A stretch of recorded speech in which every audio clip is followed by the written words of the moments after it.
What are you watching? Just checking on the weather, you know. Is the video done? I thought you were doing it. Dude, it's Wednesday night. Are you sure it's Wednesday? I thought it was Monday. All right, where are we idea-wise? What do we got? 10 things you didn't know about your toilet. I think the Vagabond just did that one.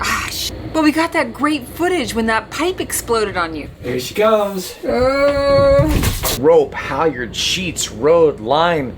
How do you tell the difference between all the squiggly things? I'm having flashbacks from freshman year. This is like, we're cramming for finals. Freshman year.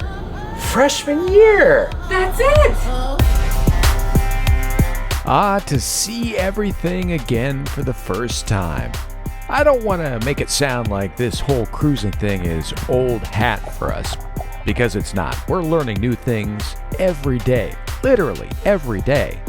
But it's been a long time since we first set sail and got our first taste of the cruising lifestyle. And looking back, man, were we ever in for a shock. And with the plethora of YouTube channels out there now, and so many people being inspired to do the same thing themselves, we were really curious.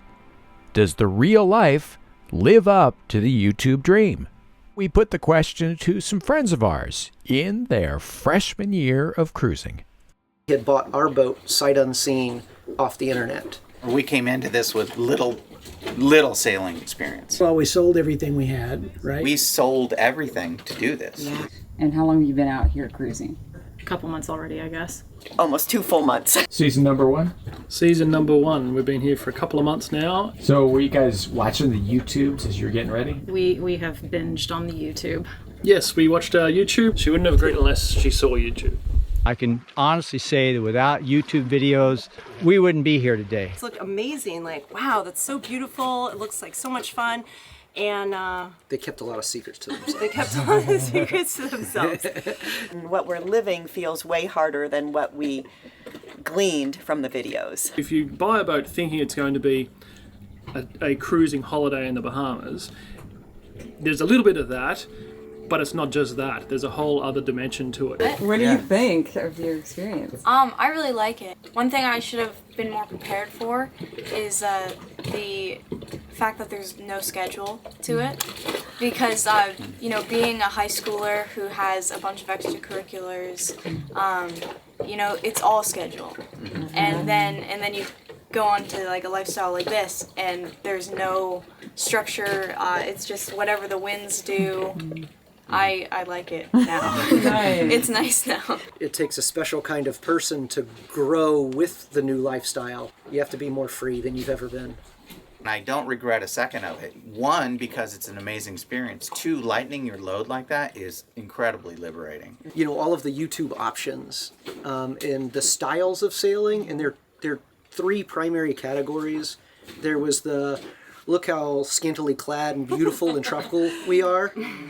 Look at how much crap breaks, or look how we actually live on this boat. What do you think the channels get right or don't get right, or things you've learned that you could only learn by doing it? The stress of it, I guess, needs to be lived to actually fully understand it. So it's such a steep learning curve. I think the steepness of the learning curve. Yeah, that was massive. And watching a lot of YouTube, I was like, the wind's always where they want it. The waves are always how they want it. The sun is always shining. They never drag. Never show the bad stuff. There's some real gut check reality moments, when you finally get behind the helm of your own boat. The enormity of what living on a boat is like, and it depends on what one thinks that living on a boat is going to be like. So many things you have to experience yourself to know. But is there something you think that YouTube could have shown you? Perhaps it is the everyday. It might be a fundamental challenge of YouTube to be putting out interesting and exciting content. That a lot of the monotony of cruising is just not capturable. No one films the dead time because, it's boring. No one wants to watch that. It'd be terrible. And it's in those monotonous moments of having to fix a head or doing something like that you're not capturing it because who wants to see someone climbing in to fix a head because you got to fix a head. Even or watching fix an engine. the anchor, that's a constant. So yesterday afternoon we had a tide change and 3 of the boats, we all started to drift around randomly, just haphazardly towards one another. It hadn't done that prior. It hasn't done it today at all. But that's not something that I've seen captured on YouTube really at all. I think a lot of people know that there's obviously going to be dead time. Having a better sense of what that ratio is, I don't think we really had one. Yeah. You've got a set of duties you need to do on the boat to keep the boat running, and then you have other activities that you want to go and do, whether it be for a snorkel or a dive, or you want to go for a trek or whatever. But then there's a whole heap of downtime when you've done those activities of working out what to do yourself. What do I do with my time? Really imperative that you have toys on the boat. Whether it's a paddleboard, stand-up paddleboard, or whether it's a windsurfer, or whether it's whatever else that you're into. When I did work, that having weekends or days off, there were a specific amount of time that you had to prioritise what was important to you and what you wanted to do. And then when the doors open up and... Well, first of all, we didn't go into it thinking it was going to be easy. No, we had a lot of conversations about how hard this would be. And to do it in such a short amount of time. I've driven boats my whole life. I'm not a sailor, but I'm becoming a sailor. I like sailing a lot. I love sailing, actually. But, there's some aspects to it that are super challenging, as far as boating is concerned. It'd be easier just to fire up some engines and go 20 knots to get where you want to go. Yeah. And a lot of steps, to get there. And then when it became a reality, it's like your dream is coming true, but now it's also becoming a little bit of your nightmare because all the fears of the reality of it are there in front of you. Yeah. It's like, oh shit, there's weather, oh this, oh that, and getting out here, I had a lot more fear than I thought, simply because I don't think I ever really took into account the overall, that I'm responsible for the well-being of everybody on this boat. The reality is, it is work. It is a wonderful lifestyle. But there's lots of compromises. Yes. And you have to learn to really be patient. And while there's tons of advice, experience is what is paramount. Yeah, like if you could go back in tell time, your tell your previous self, hey, listen, I just want to warn you, how it's gonna be. Or hey, this is going to be way better than you thought.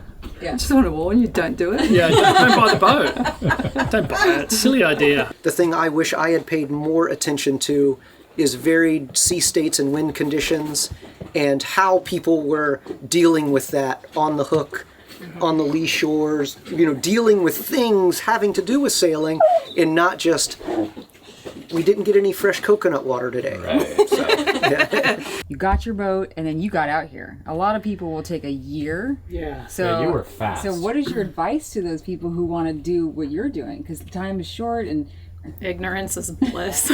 We had many a conversation when we decided to do this about timelines and what the timeline was going to be, and I wouldn't call them arguments, but let's say for the sake of argument, they were arguments about how quickly we were going to do this. It was a very financially stressful year. Yeah. We were operating in the red there for a while, for sure. So would you do what you did again with how quickly you got out here to this beautiful paradise? It was really stressful to have that many balls in the air at the same time, and I don't think I would care to repeat that again. Is kind of a shakedown cruise to understand not only the functionality of the boat, because a boat like a Leopard 46 has a lot of systems on it, and you're going to be working on all of those systems while you're out here, and you're going to figure out what works, what doesn't work, what needs to be modified. There's a lot of that I wish we'd been able to go through on land before we left. Have a slip figured out, have insurance figured out before you make an offer on the boat. Before. If you go back in time. Right. Go back How would in you time. tell your previous Yeah, and self? we haven't even written a check yet. The reality of it is, shit can go wrong. And I don't know that I thought that all the way through, and if I'm honest. When it does go wrong, you have to be more self-reliant. Yeah. And help isn't immediately going to be right there for you. Yeah. Maybe we should have gotten more sailing experience on the front end. Yeah, definitely. We've only been at it 2 months. So the progression when you throw yourself in happens quickly. And I'm already recognizing that what used to cause me visceral extreme fear, the same weather, is no longer causing me that fear. We've been discussing it constantly, and we're like, we're only 2 months in, we're making no decisions for at least a full year, and we're going to keep going at it 100%, learning how to sail this boat well, and trim the sails, and fix everything, and just keep going at it, and then a year down the road, make a decision. Are we brave enough to like go across the South Pacific? Which before we bought it, we thought we were, but now that we're on it, we're like, I wonder. Maybe we're not. Yeah, the thing that I would have told myself is, dreams there's more than one side to it. But when you're dreaming it, there's only one side to it. When you bring it into reality, all that other stuff comes in. So, yeah, the highs are high and the lows are low. Learning the weather and its impact on especially sea state.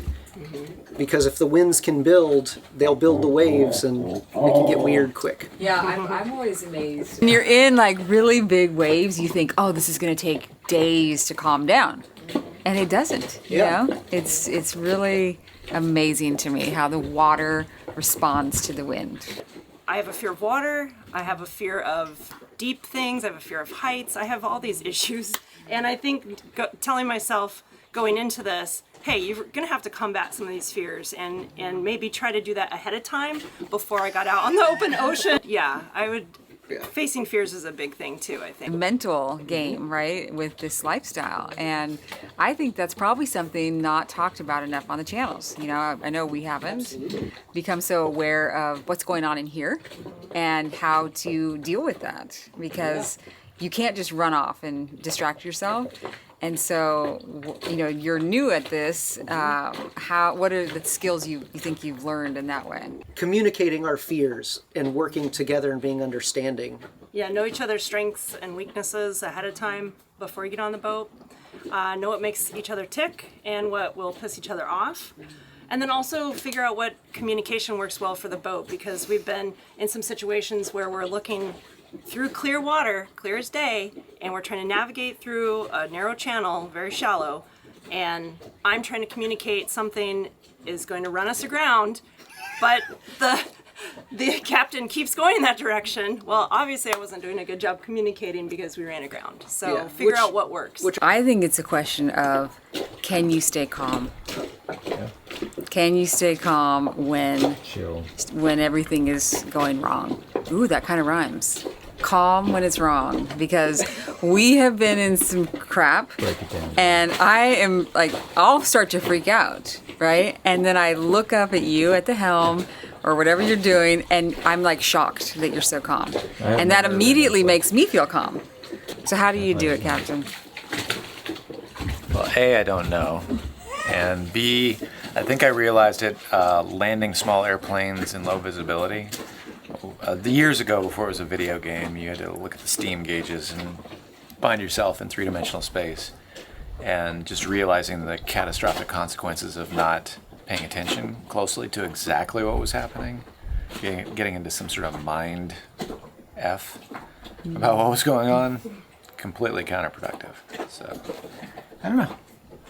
So be a pilot. Okay. So what else do you think? How do you tips for staying calm? Something Steve always tells me, facts over emotions. So stick to the facts. This is what has to be done. This is how I'm going to do it, instead of holy crap. Logic. If I can give one bit of advice for those that are getting started, who've just started or getting started, learn how to stop the boat. That's the most important part of learning to cruise. Learn how to stop the boat, which means learn how to anchor the boat in all kinds of conditions, because if you can stop the boat, that means you can get a good night's sleep and you can go on the next day. So that's my advice for you. Good luck to everyone.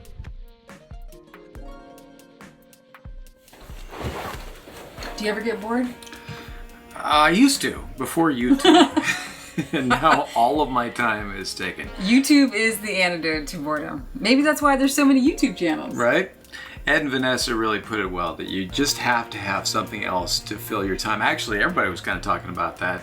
You have to have something to fill the time, because it's not always just super exciting one thing after the next. You got a lot of unstructured time on your hands.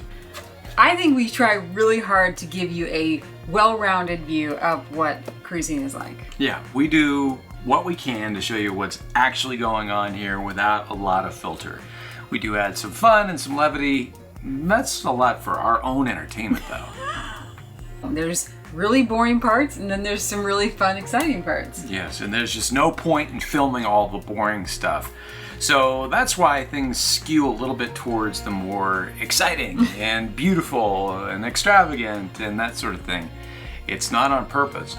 The other thing I think that folks don't quite get is just how much work goes into maintaining the boat. If you're busy fixing something, it is really difficult to film it at the same time. It's taking all of my hard drive space just to get that little doodad working again. I think it takes a good year to get used to the lifestyle. Yeah, it's for a lot of reasons. I mean, first of all, you're probably coming from some sort of career that you're probably good at. Maybe you didn't like it very much, but you're probably pretty good at, I don't know, whatever you do. And you shift gears from being really good at something to being a noob and taking your lumps, and that can kind of bruise the ego. I definitely felt that, especially after getting through the storm off Baja. I mean, I'm a meteorologist. I should know better. I find it very rewarding to learn new things and accomplish new goals, and this lifestyle is full of those. Yeah, it presents endless challenges to do things better, more efficiently, faster, more safely. So I guess it's a little bit like the game of golf. You know, you're just trying to get better and better and better, and it's a lifelong pursuit. But I'll tell you, those first few months aboard, when you're trying to get used to the limited space and you're running your own little city, you're making the water and the power, and you're moving your city around, getting food, you're going to the farm, you're getting rid of your trash. You're in charge of a lot of different stuff, and that can be a bit overwhelming. So yeah, I'd say at least 6 months to a year. So it was really cool to hear the guys on Santosha saying, you know, gonna give it a year and then we'll reevaluate. I think that's great advice. And thank you to everybody who participated in this video. It was really fun to sit down and hear your reflections. Yeah, I think that we've been doing this quite a bit, and it's hard for us to remember that sort of perspective. So thank you guys for helping us with that. Since we're in a thanking mood, let's give a huge shout out, as always, to our patrons. Thank you so much. You guys are really making these videos possible for everybody. So thank you so much. Huge kudos to you. Appreciate it. Talk to you next time. All right, see you next week. Bye.